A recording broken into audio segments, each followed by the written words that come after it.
Tuwang-tuwa yung anak ko dito sa bagong bedsheets niya at kinabukasan na malengke ako para sa pang-ulam namin at nag-asikaso sa mga bata sa pagpasok sa school. Nawiwili na naman nga yung mga anak ko sa Sanrio characters at ito nagpabili siya sa akin ng Cinnamoroll na bedsheets. Ang gusto ko talaga dito sa kwarto nila, mala-aesthetic, pero dahil kwarto nga nila to, sila nga masusunod kung ano yung characters na gusto nila. Yung bunso ko nga nahihilig sa Cinnamoroll at saka Melody, pero ito talaga yung mas gusto niya. In-orderan ko nga rin pala yung panganay ko, yung Kuromi naman, pero hindi pa dumadating. Pagka umorder nga pala kayo ng bedsheets, may kasama na siyang 2 punda. Available nga din sa kanila yung pillowcase ng hotdog na unan. 274 nga yung pagkakabili ko dito sa bedsheets at magandang klase na siya, Canadian cotton. At ito namang pang hotdog is 122 pesos. Sobrang dami nga nilang available na characters, pero meron din namang mga plain o di kaya pang adult. Kung gusto niya rin, ilalagay ko na lang yung link sa my comment section. Sakto nga sumahod na si Mister, kaya kinaumagahan namalengke na rin ako ng pang-ulam namin para sa ilang araw. Ganun pa rin naman yung budget ko para sa pang-ulam namin. Nasa 2,000, pero dahil 2,000 plus nga ito, inag-add na lang ako. Sa panahon ngayon, sa sobrang mahal ng bilihin, hindi rin talaga pwedeng sa sahod lang tayo ng asawa natin na asa. Kailangan tutulong at tutulong pa rin tayo para kahit papano medyo gumaan-gaan ang buhay. Swerte na lang din talaga kung yung sahod ng asawa mo above minimum. Pero pagka ganito ngang minimum, medyo mahirap din talaga mag-budget sa panahon ngayon. Sa pagkakaalala ko nga dati, nasa 280 to 300 pesos yung per kilo ng karne. Ngayon nga, nasa 380 pesos na. Kaya nagtataka rin ako sa NEDA, bakit kakasya yung 64 pesos sa 3 meals sa loob ng isang araw? Siguro kakasya yon kung puro noodles yung uulamin mo, kaso nga lang wala ng sustansya. Bumili nga rin ako ng isda at sakto nga itong nakita ko, ang lalaki niya, parang ang sarap ipang sabaw sa 4 na piraso, 100 pesos nga yung pagkakabili ko niyan. Mahilig din kasi akong bumili ng mga tumpok-tumpok na isda tulad nga nitong torsilyo, 100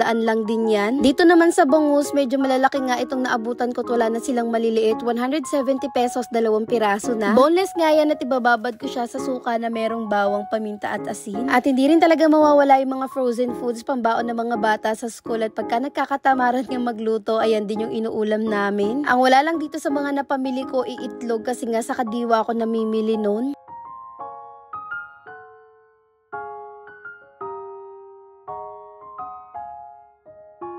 After that, nilinisan ko naman tong mga pinaggamitan ko. Medyo nagmamadali na nga ako at magsasaing pa ako dahil papasok yung mga bata sa school. Ayoko rin kasi talagang kumilos dito sa may kusina na makalat, kaya nag-ibis na muna ako at kinusot ko na rin yung ginamit kong eco bag. Pang 12:00 nga yung pasok ng mga anak ko at pinaligo ko na sila at eto magsasaing na ako para maya-maya after nila maligo, ikakain na lang. Eto nga yung request nila na gusto nilang baunin sa school na ulam, itong chicken nuggets. Actually, sa gabi rin talaga ako nagluluto ng pang-ulam namin at yung natitira nga doon, yun na rin yung pang-ulam namin kinabukasan at yung mga ganitong pang-ulam naman pang-baon lang nila. Pero dahil wala nga kami natirang ulam nung gabi, kaya ito na rin yung pinaulam ko sa kanila. Bukod nga sa kanin at ulam, nagpapabaon rin ako ng prutas sa kanila at yung ganitong orange nga na 1 piraso, baon na nila yan for 2 days. At bukod nga sa pagkain, pinagbabaon ko rin sila ng pera, pero 10 pesos nga lang per day. Actually, 20 talaga yon, yung 10 pesos sinesave nila. Habang kumakain nga sila, may pinapipirmahan sa akin si Sena, tapos inayos ko na rin itong mga dadalhin ko sa school na donation. Sabon nga to, panglinis ng CR nila. Pagkatapos nga niya, nagsampay ako dito sa labas sa mga nilabhan ko nung nakaraan. Ang tagal-tagal din talaga bago nga matuyuan dahil nag-uulan nga nitong mga nakarang araw at hindi ko nga mailabas-labas. Buti nga umaraw. Maya-maya pagkapasok ko naman sa loob, tapos na silang kumain, kaya pinagbihis ko na at inipitan ko na rin ng buhok. Ganito na rin talaga yung routine ko pagka ganito may mga pasok yung bata. Medyo nakakapagod pero masaya kasi naaasikaso ko sila.